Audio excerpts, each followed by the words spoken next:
Because nothing costs $1 anymore, so you 2 pennies each time you go up $1. Louise, okay, you do the fucking math in your head. Relax. We're just gonna give this like a minute for people to log on.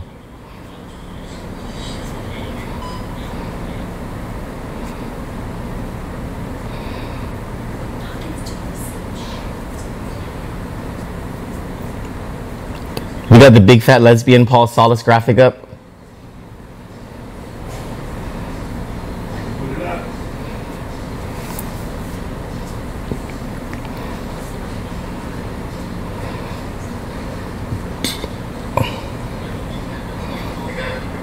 Just give me the cue, Chelu. You're in. Camera 1. Camera 1. Hi everyone. Oh, 1 second. I forgot to do one advertisement here. Just a shout out. Just a shout out to my favorite toilet bowl. Can you see that? If you can, it says Docomo sucks. I just wanted to throw that in, not because anything happened today, because we have Itini, but because I really don't like Docomo. That was all. Going on to Paul Solace. Who is Paul Solace? Well, let me read to you. I put up a little teaser for tonight's show called Exposing the Paul Solace Criminal Enterprise, and there's a picture of a lesbian whale with wearing, I think, Oakley's, and it has its mouth open, and it's wearing like this black cut-off blouse where you can hardly see his training bra. And then it's always the fucking comments. The comments are what kill me. Evelyn Solace says, wow, the port really fed him good, huh? Ay, Camacho. That's a big girl. Lance D. Every time he talks, sounds like it. Too much treble, not enough bass. Sounds like my puppies. May Rose Panaby. He ate himself. People fucking say I'm mean. I swear to God. I can't make this shit up. You people are the shit, I swear. May Rose Panaby. Troy Torres, you can tell by his face he probably didn't chew. He just swallowed himself. Kaboosh. Evelyn Solace, if I may ask, wasn't he the police officer at one point in time? And we'll get to that as well. If so, he was hot then. Now he looks like yikes. I fucking love Evelyn. She's the shit. Now, before we start on Paul Solace, before I tell you a little bit more about him, I need to apologize to Jerome again. I was supposed to go to a course that it's like how to improve your credit score. I have a shitty credit score. Okay, like my credit score is like negative bank account. All right, it's like when people at Macy's or Home Depot ask you, would you like a Macy's card or would you like a Home Depot card? I'm like, trust me, lady, you don't fucking want to give me any kind of credit. Like a credit card to me is like free money. Okay, I'm like, oh look, you're giving me $20,000, and then I get the bill from my dad, and I'm like, no, Dad, that's a mistake. Send that back. That's harassment. It's I don't know why people send trash like that in the mail. They should be arrested for shit like that. How do people send bills? You know, what the fuck is that? Paul Solace though has a very different take on bills. Now, Paul Solace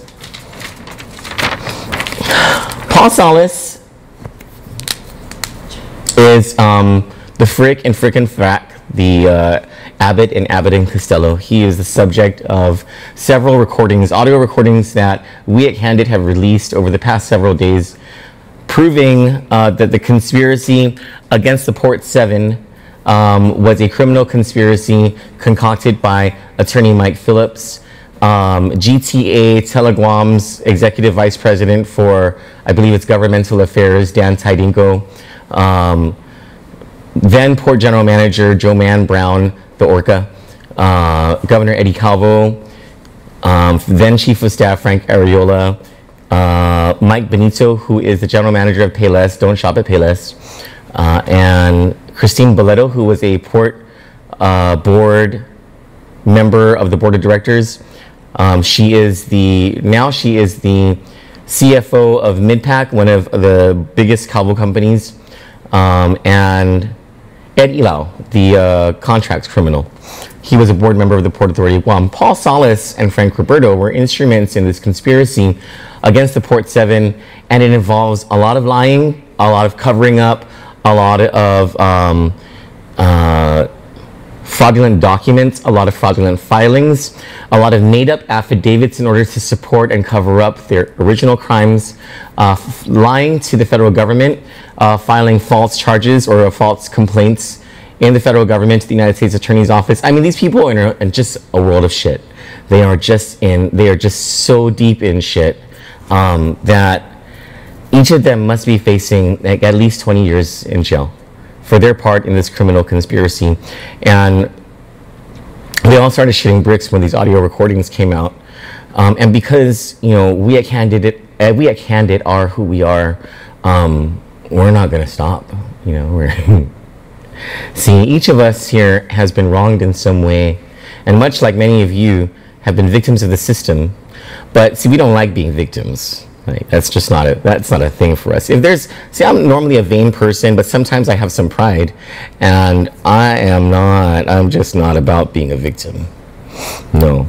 So the next time that you criminal conspirators want to do something to get me down, you need to put that bullet in my head, because rest assured, when I get back up, as I did this time around, I'm going after each and every one of you who had anything to do with it, all your family members, anyone associated with you. This ain't the fucking Geneva Convention, okay? There is no Switzerland. You gotta pick a fucking side.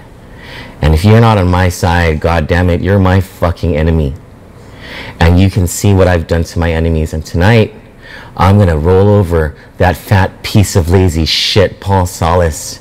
And he's gonna fucking feel it. And I'm gonna reveal some shit about that motherfucker to let him know that I am serious, Paul. You better get your ass to the United States Attorney's Office and confess everything. Because I won't stop, and this information just won't stop flowing. Paul, you were in 1999 convicted of official misconduct. I'm sorry, in 2001. The case report started in 1999. Your date of birth is February 20, happy belated birthday, 1969. I can even read your social security number, which is right here. It was not redacted by the Attorney General's office. The people of Guam versus Paul Patrick Regis Solace. On January 8, 2001, came the attorney for the people, Assistant AG Tricia R.S. Atta. I think this is Governor Atta's daughter. Tricia Atta, I love your dad. Huh? Oh, it's not what you think it is, okay? It's food, okay? Tricia, your dad is the shit. That was a real governor right there, Governor Joe Atta. And for the defendant appeared with Joaquin C. Arreola Jr., that's J. Arreola, counsel, and for that defendant having moved to change his plea of not guilty to that of guilty to the offense of official misconduct as a misdemeanor in violation of 9 GCA subsection 49.90A. I'm going to spare you the boring details and get to the juicy details. He was convicted, and this is why they call him the $50 man. He was convicted because while the port was investigating a whole bunch of prostitution cases that were happening on its docks, Paul decided to get in on the action. So according to Jocelyn Rodin from the Attorney General's office, upon information and belief, The following is true. I have reviewed GPD police report number 9917612 submitted by Officer P.S. Suguitan, I don't know, ID 3536. A review of said report has revealed the following. On or about September 27, 1999 in Guam, the defendant, Paul Patrick Regis Solace, was employed by the Port Authority of Guam as a police officer. At approximately 2:50 a.m., he was motoring along Route 11 when he effected a traffic pullover on a vehicle described as a Honda sedan bearing license plate number UMA 2008. When the defendant was issuing a traffic citation, he asked $50 cash from the driver, identified as Hui Ji Chen. The defendant subsequently got $50 cash. He went down for fucking $50. He had to plead guilty to official misconduct for $50. Some fucking criminal mastermind he is. You know what? If I'm going to go down for taking money from people, you sure as shit better know I ain't going to go down for fucking stealing $24.95 from Kmart, okay? It's going to be this huge extortion thing, and it's going to involve like $3 million. Like I like masterminded a bank robbery or something, so that at least when I go to jail, I can have the fucking street cred to say, Chelo, I stole $3 million from Bank of Guam. Yeah. But if you go to jail and you're like, I stole $50 from a Korean prostitute at the Port Authority from effectuating a traffic stop, you're going to get your ass beat in jail, okay? But he didn't go to jail. He was placed on probation. He was a fucking port police officer. He was placed on probation. He lost his job as a port police officer, but he returned to the government of Guam. Yeah. He returned to the government of Guam, and later, as an employee at the Port Authority, and this was just like a couple of years ago, he was taken in again for stealing toilet tissue. I'm not making this up. It's just, I don't know how much toilet tissue he needed to wipe his fat, sweaty lesbian ass, you know? Or if he was giving it, or it was using it to like wrap krill to go fucking feed Joanne at SeaWorld. But he was stealing toilet tissue, and he went down for that shit, and they still employed him. They employed him, they kept him on at the Port Authority, where he has been in a position to affect the lives of 7 people and Senator Mary Torres. 7 of the port workers, plus at that time, General Manager Mary Torres at the Port Authority of Guam. They went through some shit, okay? And I've explained this before. I've explained the heartache and the headache that these people have gone through because Paul Solace, who is really, and when you think about it, if I were one of them, I would be so upset because my life was affected by this complete fucking asinine dumb fuck. Okay? You've heard the recordings. He's dumber than a box of rocks. You know, he sounds like a leprechaun with a super chod accent, like, and his boss, who's nearly as dumb as he is, like, makes fun of how stupid he is. So, you know, there is something to be said about that. And these are the people who were in charge of the port safety office. So, you know, if you had something go wrong at the port, like, I am sorry for you. You're losing your leg to gangrene or something because you had frickin' frack running shit over there. So when Bernadette Meno had her slip and fall, so she had to suffer a fate along with 6 other people and Senator Mary Torres because Paul Solace, one of the dumbest pieces of shit who has ever roamed this earth, and Paul, please stop fucking saying you're from Mauricio because that is embarrassing, okay? We Mauricio people, we're not dumb like you. You fucking came, you must have been a product of incest, motherfucker, because Lord knows that, like, he did not make the normal people look that way or sound that way or think that way, okay? All right? You need to just shoot yourself now because that bullet won't even do anything because there's no brain in there to affect. It'll just hurt a little. So,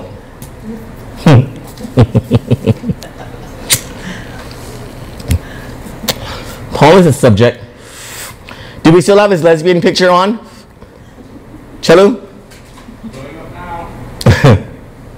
Just so you can see how he looks with this training bra on, or what do you call it? A sports bra, right?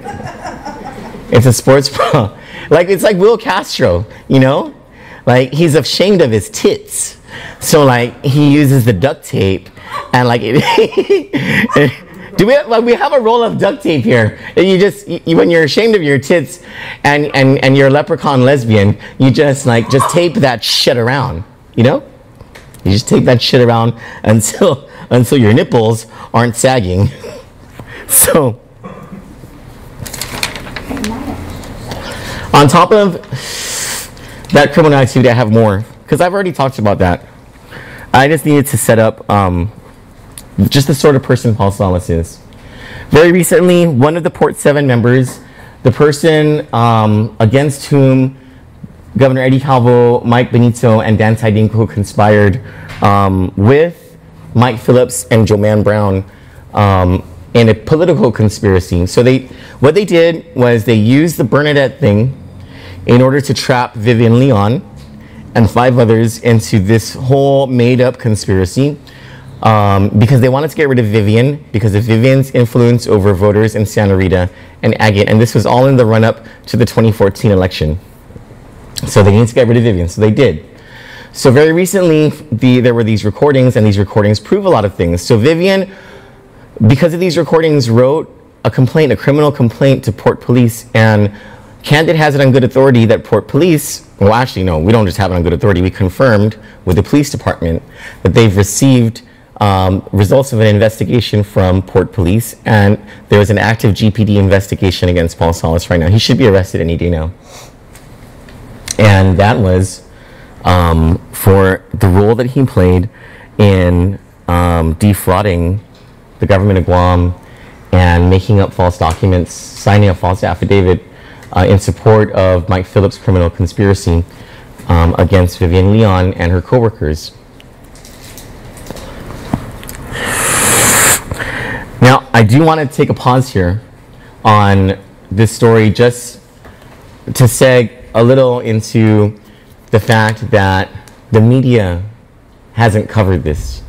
It has been days since these recordings have surfaced. I have sent these recordings to reporters and Kandit has nothing to gain by giving this information to our competition. But we have, in the spirit of justice and journalistic integrity, and these motherfuckers, you know, I don't know if there's some whale association that Joanne Brown and Rendrati Sela Slim Siako both belong to, because, you know, they're just about like at equal weight, and they can swim just as fast in those pools and those tanks at SeaWorld, you know, or maybe they're part of some turkey eating association together, right? But those butterballs,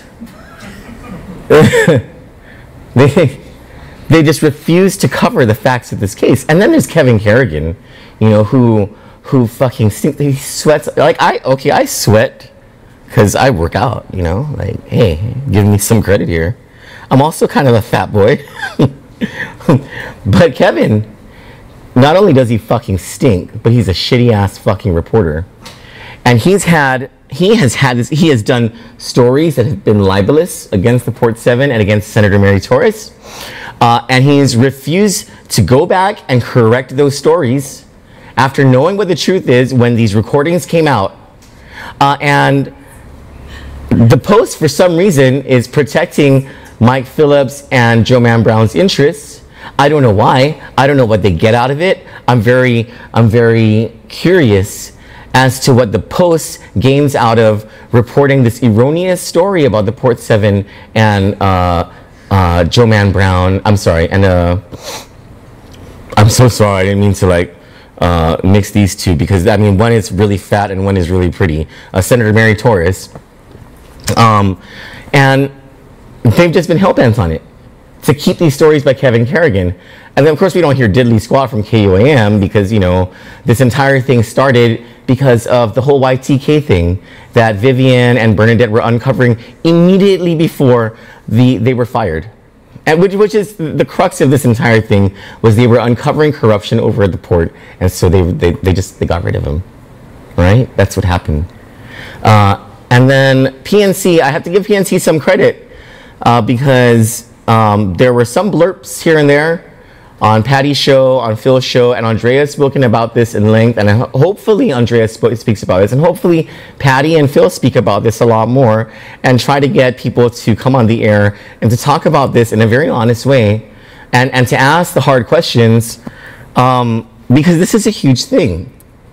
And it happened against regular people in the government of Guam who were just doing their jobs. These are classified employees, merit-based employees who were just doing their jobs and were victim to a political criminal conspiracy. And it happened using dumb fuck instruments like Paul Solace. Paul Solace, who is currently in the safety office, and you may wonder, why is he still there? Why is he still a Port Authority of Guam employee after all the criminal shit that he's done? And I'm going to tell you about a lot more criminal shit that he's done, expose it for the first time tonight. But Paul Solace is what you call a political whore. Well, can we throw up the political whore graphic? Paul Solace is a political whore. And if you X out the word political, a whore is what you might be able to call his wife. But, and I'll get to that in a second.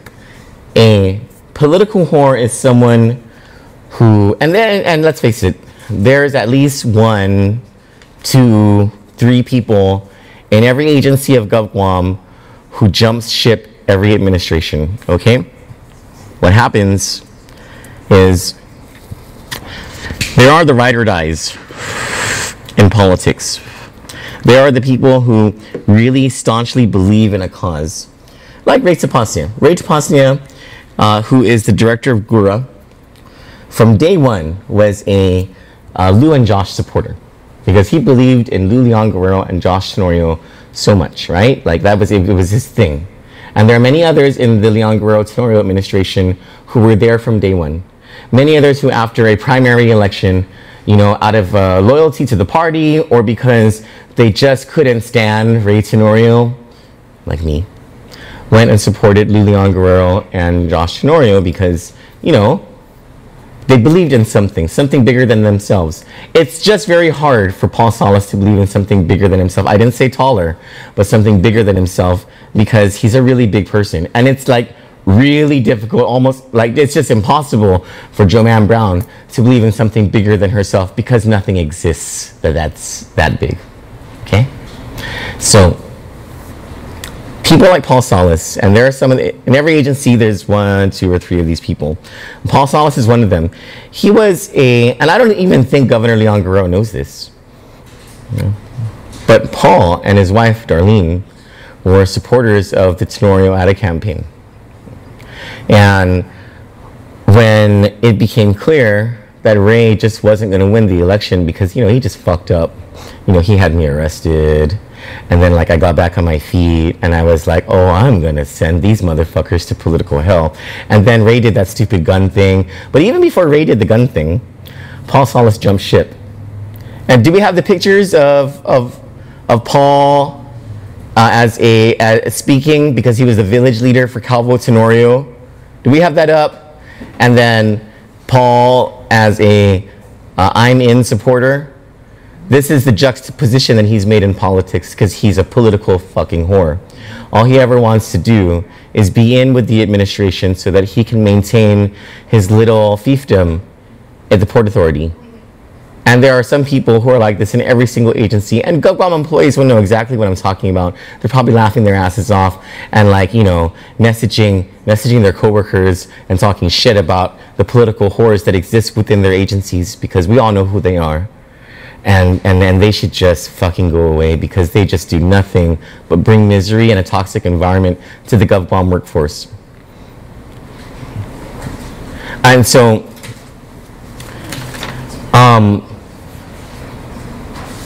Paul's one of those.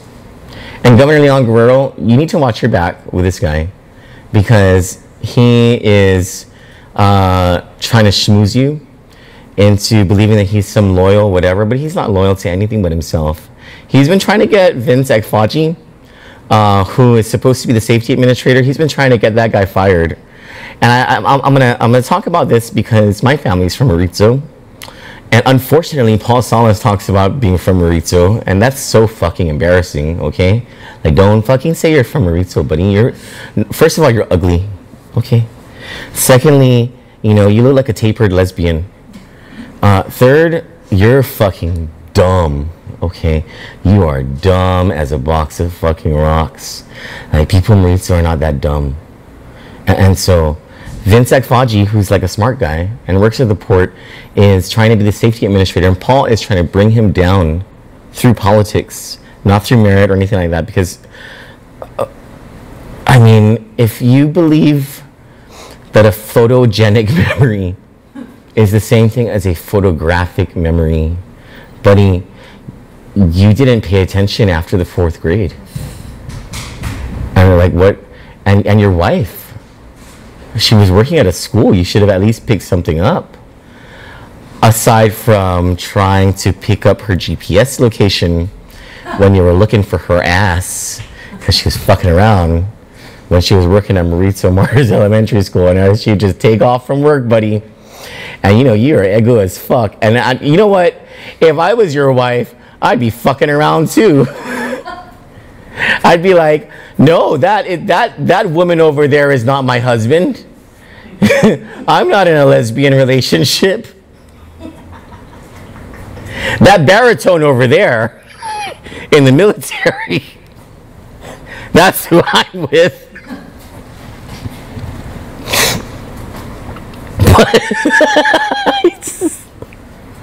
I love it because he's been so mean to these people, so I just have this ability, you know, to just sock it to him on their behalf.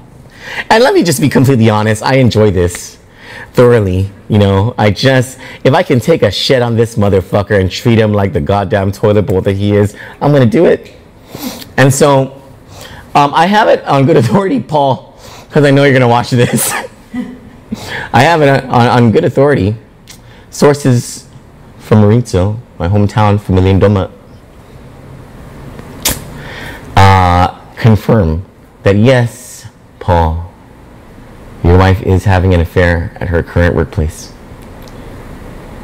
So, you're a political whore, she's a whore, but you know, we can't blame her, Paul, can we? I mean, can we blame her, buddy? Look at you. Look at that mirror. Mirror, mirror on the wall. Who is the fattest looking lesbian of them all? And the mirror came forth with duct tape and tried to hide that shit, and it just fucking broke in a million fucking pieces. And the mirror was like, I don't blame your wife, Paul. And that's all he said. So,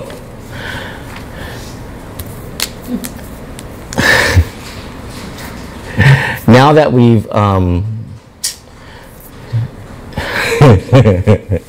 now that we've performed that exorcism on Paul Solace, let me tell you about more of his demons. Paul isn't just a Port Authority of Guam employee, he's also a landlord.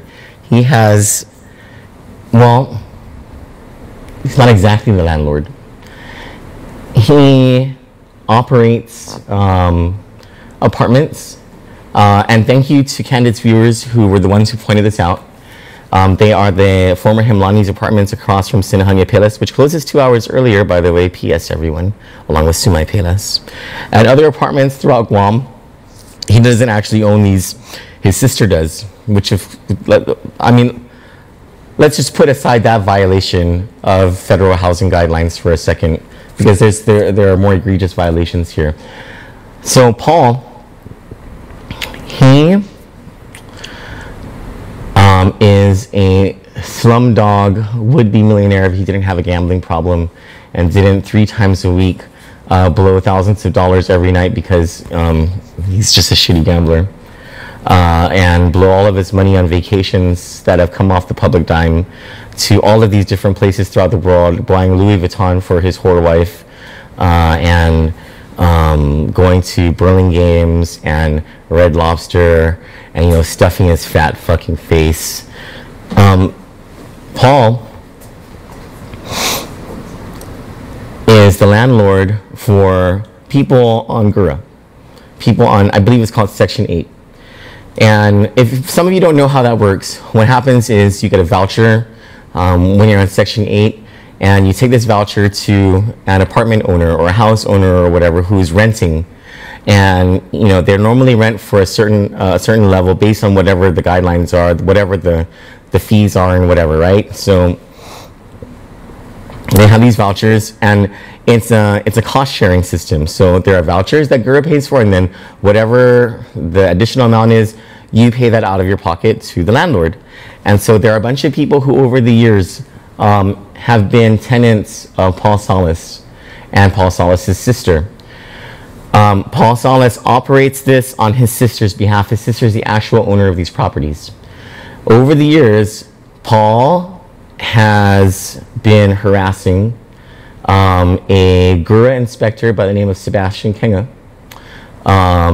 because Sebastian is always trying to, find out where the fuck the payments are for Gura that the landlord's supposed to be making. And Paul is always blaming shit on his tenants. See, it can't work that way because tenants can't default on their rent or else they get kicked out and they can't be in the program anymore. Except that they're not defaulting on their rent. Paul's taking their money and he's not remitting the cash to Gura. And tomorrow we're going to call Ray Tapasnia, who is the director of Gura, and we're going to ask him about these violations of the law, of federal housing program guidelines, and the contract that Paul Solace and his sister have with Guam Housing and Urban Renewal Authority. But it doesn't stop there. That's not all Paul has done. He hasn't just taken the money from the poor tenants and not remitted it to Gura and kept that money for himself. He also wasn't giving the money to his sister. The money that those vouchers represented as payments to the landlord from Gura, for some time, he wasn't giving the fucking cash to his own sister. That's how much of a scumbag this motherfucker is. As his sister was struggling financially to make ends meet, this guy was taking the money from her own properties. And he would conduct these transactions at the Port Authority during government working hours, during his working hours when he was supposed to be in the safety office conducting government business. He was conducting his own personal business and making transactions, financial transactions at the Port Authority of Guam. There are just some severe violations of the law that are occurring here. So, but that ain't even the fucking half of it. So, Paul, when these tenants, right, some of them would fall behind in their payments. And it happens a lot. And what Paul's supposed to do as the landlord is work with these tenants, payment plan this or whatever. But Paul's just decided to take things into his own hands. And so, in lieu of payments, and mind you, these are also tenants who have given him money before, who Paul didn't remit their payments to Gura. So it's questionable whether they even owed him anything. But when Paul would do the accounting of things, he would go to the tenant and say, if you don't pay up, I'm going to kick you out. I'm going to lock this door, and I'll get to all of that in a second. But he would also tell them, all right, if you give me your food stamps, we'll call this even. So that's something called food stamps fraud. And that's something that the federal government is very interested in cracking down on because Guam has a very high rate of food stamps fraud. And so this is a kind of double whammy, Paul, because you see, those are two different federal agencies that you just fucked with. The U.S. Department of Housing and Urban Development, they run the Gura program, okay? That's the Section 8 thing, Paul, in case you didn't understand that. And the United States Department of Health and Human Services, which handles the food stamps office, or the fuck is it called? The SNAP program, the Supplemental nutrition and assistance program. And that's where those food stamps that you're getting from your tenants in lieu of those payments come from. These are federal programs using federal dollars. So not only are you in violation of the guidelines of these programs and of like the fraud laws and probably even wire fraud, because you probably have these things deposited here, there, and wherever, and because they use cards that are electronic benefit transfer cards that would make you guilty of wire fraud, Paul. You're probably guilty of Section 666 of Title 18, United States Code, which says that if you do something fraudulent using your position in government and it involves an agency which receives at least, is it $5,000 or $10,000 in federal programs, federal funds within any given fiscal year, you can be charged with extra crimes. Big deal, Paul. Big deal. Just like your big boobs. So when Paul can't get the money from the tenants and they've exhausted their food stamps and don't have any more food for their children, okay, or for their elderly parents, or for someone in the household who is sick and needs nutrition, what Paul would do, because he's such a fucking motherfucker who just needs to die, is he would padlock their homes and they would be locked out of those homes, and then he would take all of their possessions.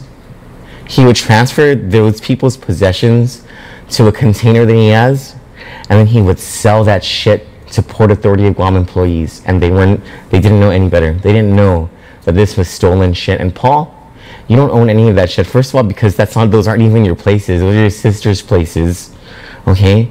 But there's something called an unlawful detainer. Chapter 21, Guam Code annotated under the real property section of the law, under the title under the chapter forcible entry and detainer, subsection 21101, forcible entry defined. Every person is guilty of a forcible entry who either A, by breaking open doors, windows, or other parts of a house, or by any kind of violence or circumstances of terror enters upon or into any real property, or B, who after entering peaceably upon real property turns out by force, threats, or menacing conduct the party in possession. Now landlords, you need to fucking beware that you can't do this shit. You can't, without a court order, just go into your tenants' places. First of all, there are notice periods. There are what do you call those, curing periods? Like a time to cure the default of your tenant or whatever. It's a long process because the law is on the side of the tenant. And tenants, if you are a renter of an apartment or a house or whatever, you have a lot of rights. Like your landlord or your real estate company can't just come in and kick your ass out if you're delinquent in your rent. There's like a 30-day period and a notice period and another 30 days or some shit, I don't know. You have a lot of rights. So if your landlord is coming at you hard, you need to tell them to shut the fuck up. You need to flip them off, and you need to say, you need to put this shit in writing, okay? And you need to give me some fucking time and stop fucking bothering me, and don't you ever dare try to enter this property again, because you have no right. As the tenant, you have to give the landlord permission to enter the property once that contract is signed, once that lease is signed. The landlord can't just come in anytime they want. They have to ask permission. They have to give so many days notice. But Paul doesn't give a fuck about the law, because Paul will lock these people out of their homes because they didn't give him the food stamps that he wanted to feed his fat fucking mouth. I mean, Paul, why did you need all that fucking food stamps anyway, huh? Were you and Joanne having lunch every day? Did you have to feed her fat ass? Huh? They don't sell krill at Payless. Were you like stocking up with all the butterball turkeys? And how did you even get that many butterball turkeys when Francis Tidinkle Gatewood lives on Guam and eats that shit too? They have to run out at some point, Paul. You don't need that much fucking food. Why were you taking your fucking tenants' food stamps? Why were you letting little kids go hungry? tenants in your fucking slums. What a piece of shit. Piece of fucking work. Now, all kinds of shit has been violated by Paul Solace in his conduct as a landlord. All kinds of shit has been violated by him in his conduct as a government of Guam employee. And these are the kinds of people who we talk about all the time. Like, why do they work in our government? Why do we pay taxes to fund criminals like that working in our government? But worst of all for Paul Solace, why do we fund his criminal activity, period? That hurt 7 families, and Senator Mary Torres and her families hurt 8 families. And for the past 6 years has caused $7 million in legal fees to rack up to attorney Mike Phillips, whose girlfriend is uglier than fuck, and to the benefit of the Calvos because of the investigation against YTE that stopped once they got rid of Bernadette and Vivian. And this is what Paul Solace has done. And he doesn't care. He doesn't give a shit. Well, but now he does. Now he cares. Now he's begging for mercy, asking, please tell them to stop. Please, I'm such a pussy. I ain't gonna stop, motherfucker. You think I have a heart for people like you? You gotta be fucking kidding me. I don't got no heart for people like you. I don't care what you do to yourself. You need to have a double mastectomy first, okay? So, Paul, not only has he violated all this shit, so here's the home rental assistance contract. I think it's going to pop up on the screen. The home rental assistance contract that Paul and his sister had to sign. And if you go to page 1, 2, 3 of this home rental assistance contract, under number 8, rights of program administrator of landlord breaches the contract. A, any of the following shall constitute a breach of the contract. 1A1, if the landlord has violated any obligation under this contract. Well, there you go. A2, if the landlord has demonstrated any intention to violate any obligation under this contract. Well, there you go. But more particularly A3, if the landlord has committed any fraud or made any false statement in connection with the contract, or has committed fraud or made any false statement in connection with any federal housing assistance program. Paul, you're in a world of shit, buddy. You're in a world of shit because, just, advertisement time. You're in a world of shit because not only have you violated all of these laws, all these local laws, federal laws, your contract with HUD and with GURA, you don't even report this income. So, buddy, now you're in trouble with the Internal Revenue Service and the U.S. Department of the Treasury. And you know what? Nothing makes the federal government move faster. And us druggies know this. Nothing makes the federal government move faster than money. You want to get a druggie in trouble, you fucking tell an IRS agent they ain't fucking reporting all that money that they're making off of drug dealing. Now, Paul Solace, you ain't reporting the fucking income that you're making from all your shit. Oh, buddy, you are in a world of shit. Now, we get to the final piece of Paul Solace's criminality involving his money, because he's amassing all of this income. He's taken money from the port. He's destroyed the livelihood of port employees. He's participated in criminal conspiracies for the sake of politics, for his advancement, for the hiring of his son, for the placement of his wife, who's been cheating on him, for his own personal benefit. He's been amassing a fortune as a landlord who has been fucking over his tenants in the slums that he keeps, who constantly harasses a GURA inspector under false pretenses. Now, what does he do with all that money, aside from his gambling addiction and the vacations he likes to take? Paul likes to loan that money out. He's a loan shark. Paul likes to give loans to employees at the Port Authority. Now, I want to let Port Authority Guam employees know that those contracts that he had you sign, first of all, They're called a paper trail. This is how dumb Paul is. Paul created a fucking paper trail of his illegal activity as a loan shark, which is in violation of Guam law. It's in Title 14 under the Uniform Consumer Credit Code. Motherfucker, you're in a lot of trouble now. Because guess what? Guess who the governor is? She's a fucking banker. They fucking hate people like you, Paul. You're encroaching on the MAGA Hogges business, okay? You're a loan shark. Now, port employees who owe Paul Solace money, I want to let you know that you don't owe him shit. Legally, you don't owe him a fucking dime. You know why? Because the money that he so-called lent to you under a so-called contract, that contract is null and void. It is not a legal contract, and therefore all the terms under it don't apply.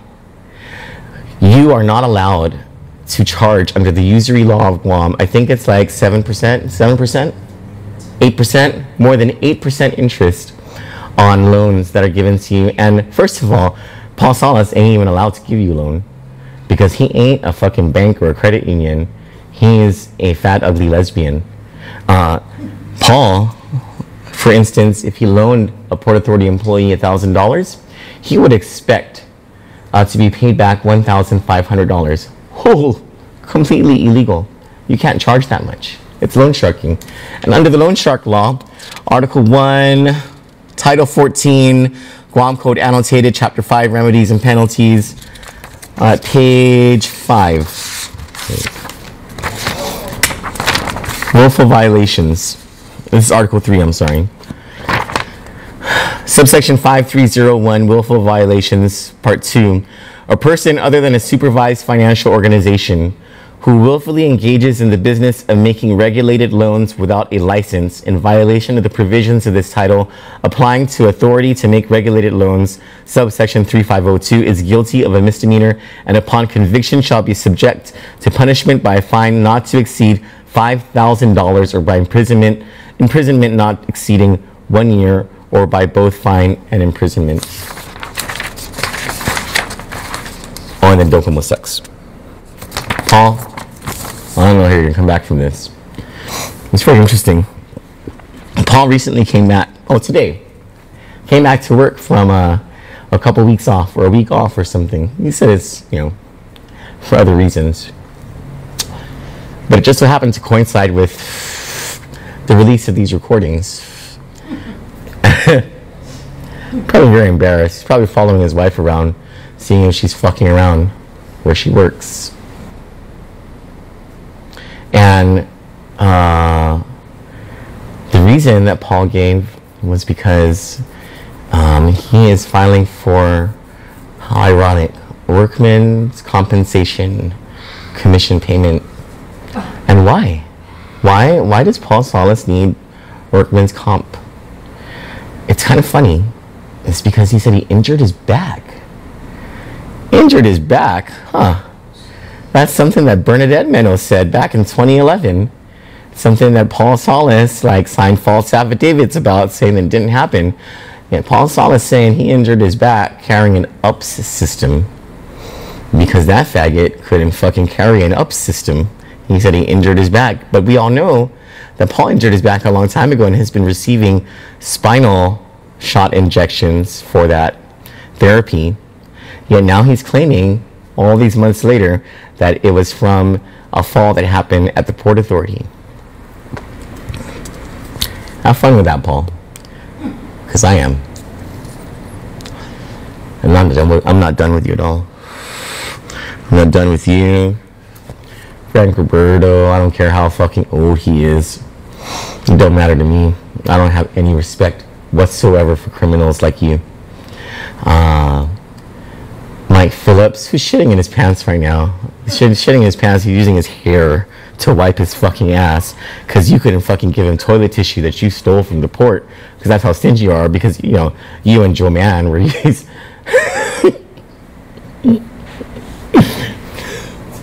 Joe Mann Brown, the Stay Puft Marshmallow lesbian. Christine Boletto, who recently Joe Mann. She walks into a room like this. Like she's fucking Arnold Schwarzenegger without the muscle, you know? Like, hey, fee, fi, fo, fum.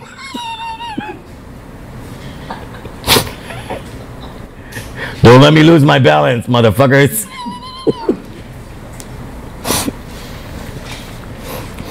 You ever seen Joanna at one of those public hearings? And like normally when like it shoots to the people testifying, there's like a whole table and you can see like 5 people. But when Joanna is testifying, all you see are her fucking arms. And she's like, and that poor table is gonna fucking break at the weight of this superhuman, like giant Goliath, okay? And her fucking, her boobs that used to be like up here, you know, are like, all like, they're like over here, you know? Because there ain't no fucking sports bra big enough for that shit. And there ain't enough duct tape in the world to make revolutions around the sun, okay? And then there's the gravitational pull issue. Like wherever Joe Man walks, like all the magnets they just start fucking coming at her because of her gravitational pull. You know, because everything has to make an orbit around her. I was having too much fun with this. There are other criminals, but you know what? Let's make fun of them later. That's a wrap for tonight. Oh, wait, hold on. I'm forgetting something. Oh, shit. Don't leave. The most important part. I was having too much fun. There's a recording about Paul Solace's loan sharking and his criminal activity, and so we're going to play that now.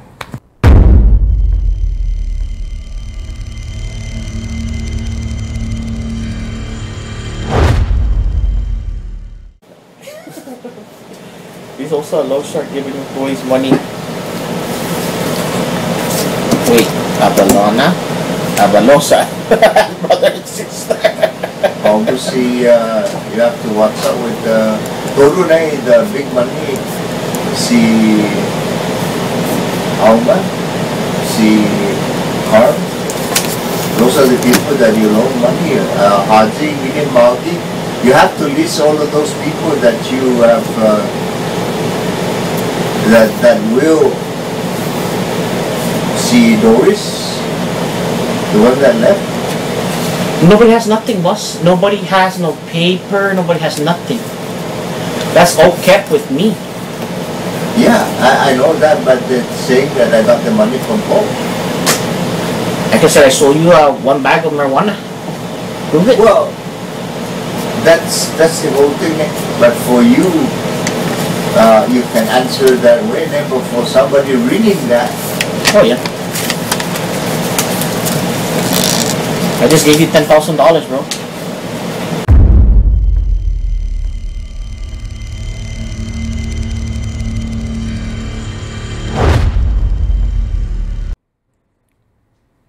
So he thought. This guy's so fucked. He's just, give it up, Paul. Walk into the U.S. Attorney's office tomorrow. Give up all those names, because Joe Man ain't worth it. Eddie Calvo ain't worth it.